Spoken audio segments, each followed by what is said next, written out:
Good morning, Coach. How are you? I'm doing well. How have you gentlemen been? We've been okay. Wow. Fine. Just okay? Yeah. Good. You know, you've got a spoil around here, so I'm style pointing road wins, and I'm looking for more dominance, and so that's why I'm glad what you said yesterday. I know y'all beat the Saints, but I'm looking for y'all to just dominate, manhandle people like early in the year. But that's good to have high expectations, right? Absolutely. I mean that's what it's all about. I mean it's begin the season, you set a goal, but you got to continue to reinforce those expectations and just keep it on course. So yeah, I agree with you. Coach, what was the motivation for what you said yesterday, or has it, I know the media would never do this, has it been blown out of proportion a little bit with beating Washington? I wouldn't say there was a motivation. Frankly, I felt like, I gave an honest answer to, the conversation I was in with the local media yesterday. Frankly, I think, there's a little more, big picture questions. I think anytime you come out of a bye week, as we did, coming off of a Thursday and a longer week, so we got it more into, what's the state of the mindset of your football team. So, and frankly, when you talk about your team and, you give an honest answer, sometimes this is what comes out of it. Do you, going into a game, generally have an idea, based on what you've seen on tape, based on styles of the opponent? Do you basically have an idea, this is a game we're going to win, or on the flip side, this is going to be a tough one. We may not have a chance at this one. Do you generally know before the game? Well, I think the first thing you got to recognize is, through experience, or it's just the reality of today's NFL. They're all hard to win, and that's not coach speak 101. I mean, it's difficult to win a game in the NFL because there's just so many moving parts. I think definitely with the climate that we're in with the pandemic and this time of year, and I've never ever lost sight of that. But as far as what your expectations are and what your mindset is, I mean, it's always always geared towards winning. And, that's the way we approach it here. And that's the way we'll always approach it. Coach Ron Rivera heard the comments yesterday and responded in D.C. Here's what he had to say. I think it's interesting. I don't think it's important. I think that's the big mistake, is because as far as I'm concerned, you do that for a couple of reasons. One is you want to get in our head. And so I've told our players, that's interesting. It's not important. What's important is our preparation, getting ready to play on Sunday. Secondly, he's trying to convince his team, So again, I think that's another mistake, because he's now made it about him and what he said. It's not about his players anymore. So I think that's the big mistake. That's why, to me, you don't do those things. What you do is you focus in on, you get ready, and you play football. We show up on Sunday, and we'll see what happens. Any thoughts on that, Coach? I mean, I don't really have any thoughts on it. I appreciate you playing it, though. Journalistic responsibility. Yes, absolutely. I mean, I just, I wouldn't have taken the time to do that, so I do appreciate that. No, I think like anything, I coach my team the same way I've always coached my team, and it never goes past that. So how people react to that or their opinions of that, it's totally irrelevant to me. We understand the challenge, especially what's in front of us. The urgency, exactly what's in front of us with these division games. That was really the conversation I was involved in. But like all of us, and like I've always done it, it's about this week, about winning this game. It's about doing the things that we need to do to win the game, and part of it is our responsibility to answer questions, and it was an honest answer, part of a conversation I was in, is just to talk about our mindset going into this game, and so what other people think about it from my seat is really totally irrelevant. Mike McCarthy here on 105.3 The Fan. If you don't have Pollard, and if Zeke is still a little bit banged up, how tough is it going to be to run the football on Sunday? Where do you guys turn if that's the case with some banged up running backs? Well, I think like anything, I mean, you have a plan. They're a very stout run defense, so we know that part's, we're ready, getting ready for that challenge. So, Yeah, we'll just continue to work through today and tomorrow, and see how Tony, is doing. But I come Sunday, we're going to run the football, and we'll do it ever how we feel we need to do it. Where are things looking at right tackle for you guys? It seems like it's kind of changing, or a different option every single week. Are you guys still planning to have Terrence Steele over there to start?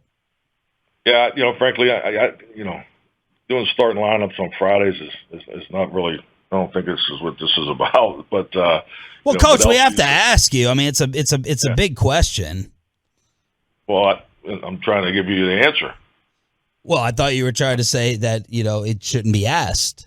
I was just warming up to my no answer. Oh, okay, that's what I thought. Okay, go ahead. Sorry. All right. Well, yeah, I don't. No, but LC's been working there all week. I thought he did a really good job, in New Orleans. So, we're looking to build off that. Coach, what have you seen Washington do differently, if anything, the last 4 games or so that they've started to win? They've started to play better football. I think they're playing really good complementary football. I think the way that the offense plays to the defense and the special teams. I think they got 2 really good runners, and their commitment to the run game. I think Scott Turner's doing a really good job with the balance that they've created on offense. So, but it's a team that you can see it. Their path and their pattern. Really what they established last year. So I would say the biggest thing is they're doing a really good job of playing complementary football. Can you take much from what happened against them last year, considering no Dak and you're a completely different team with all the injuries? Oh, I think anytime you line up against a team, it gives you value moving forward, and even if it's just a matchup. So, we've definitely, have last year's game as part of our prep. But I think like anything, this league changes so much year to year. We're a lot different team, throughout our whole roster than we were last year. So, obviously what's been going on throughout the year, you put a little more time and energy into these division games, especially, when this thing is laid up. We play Washington twice here in 3 weeks. So, but yeah, it's, you definitely have to utilize all those resources. Everyone is excited about Gregory, Tank, and Micah together rushing that passer. How excited are you, Coach? And what are some of the different things that Dan Quinn can do to, give these offenses nightmares without getting into Friday game planning or scheme? Well, I think the biggest thing is just getting those guys to be in sync. I think as our veteran players are coming back, from their injury situations, get the transition into the calls and to get the continuity and connection. That's really been the focus. But yes, definitely, we're excited about getting these guys back on the field all at the same time. But the reality of it is, it's football, and the cohesiveness between all 11 playing together. That's really where our focus is. Joe Theismann was on this week, and he said he would rather know where Micah is going to be lined up every single play than be looking for him. He dropped Lawrence Taylor's name in that. Do you kind of agree with that philosophy, even though a lot of people say D-end is more important than linebacker positional value, that if you know where someone's lined up, it's easier to game plan against it? Oh, I do. I think we've talked about this in training camp. When it's, from an offensive perspective, when you put together your protection plan and you're looking for your help components of protection, if the guy lines up on the left side in one position, it's obviously it's easier to call. It's easier to scheme against. So I think that the ability for Micah to play on either side and also play off the ball is just really speaks volumes to him, in his individual ability and talent. But yeah, definitely just from a targeting sense, as far as people trying to identify him, with the declaration or trying to keep the matchups, keep themselves in the matchups that they're looking for. It benefits us moving him around. Coach, it seems like Dak's running less than he has in years past. Has there been a kind of a concerted effort since the injury to get him out of harm's way and not have him run on these design runs? I think that kind of goes with situational football. When you look at quarterback design runs, and frankly, we're a different offense. we're a different offensive system the last 2 years than we were prior here. So I mean, it's I think last year we kind of built it based off of Dak's past experiences here with the other offensive coordinators. We tried to keep the common concepts available, but I think it's just a product of how you see our offense evolving, and and what, how we look at those calls. But it's not a primary focus for us to come out and have quarterback runs each and every week. That's not who we are. But when we do it and how we do it, I think it's more situational. We were trying to get to the bottom of some of the throws that he's made lately. A little bit seemed a little off. And Jerry had mentioned that maybe the wide receivers aren't running the routes at the right depth. And I know there's a stat out there from Next Gen that the wide receivers and tight ends average like the fourth fewest yards of separation. What do you make of all that? Is Dak inaccurate right now? Or the wide receivers not are they contributing to some of those missed throws? I'll tell you, I actually appreciate the statistical breakdowns and now we're into the video breakdown part of it. But I think it's just really the reflection of football and how it goes. I mean, I think anytime you're successful, playing, conceptually at any point in the season, people are going to challenge you differently. So I think part of the statistical analysis you laid out there is also a reflection of how people are playing us too. So we're seeing more match and man coverage than we saw earlier in the year. So and with that, it'll test your passing game differently than it was earlier in the year when we probably saw more vision defense. So I think it's more a reflection of how we're being challenged, and those things really those are the fundamentals. And we talk about working fundamentals and the basics, the route running principles, and that's what we're talking about. We always want to be better than we are, and that's part of the contest on Sunday. So yeah, definitely we're focused on it, and we just need to continue to work that aspect. Is there any advantage at all? Can you gain anything extra from watching your team play in a hotel room on television? Absolutely not. We were debating that. I was like, "There's no possible." We were wondering if you pick up something from an announcer, or there's an angle, or the view. If there was anything advantageous to it.